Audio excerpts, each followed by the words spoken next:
თითოეულმა თავისი მოხსენება გააკეთა, რომელიც ეხება უშუალოდ ძალადობის ამსახველ ფაქტებს, თუ რომელი საერთაშორისო დოკუმენტები არსებობს, რომელიც მიმართულია ძალადობის წინააღმდეგ და თითოეული გამოხატავს იმ ემოციას, რაც განიცადეს ამ ძალადობის შედეგად. ჩემი შვილები იყო ძალიან პატარები და მახსოვს მათი შეშინებული თვალები და სასოწარკვეთილი დედის პოზიცია დავიჭირი ამ შემთხვევაში, სურდა დამეცვა ჩემი შვილები, თუმცა ამის ძალა არ შემწევდა და ეს ძალიან მწარედ მახსენდება. რა მოიმოქმედეთ შემდეგ?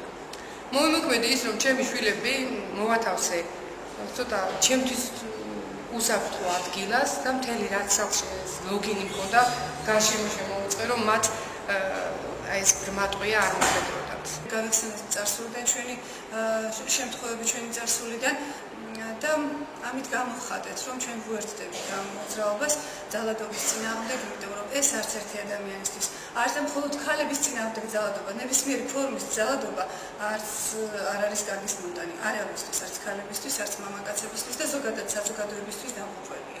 მტყობა უფრო სხვა მიდგომებია საჭირო და სხვა მეთოდები იმისათვის, რომ თანდათანობით დაიწყოს აღმოფხვრა და საზოგადოებაზე ზეგავლენის მქონე არ იყოს ძალადობა და შემთხვევების დაფიქსირება არ ითვლებოდეს სირცხვილად და არ ხდებოდეს მისი დამალა.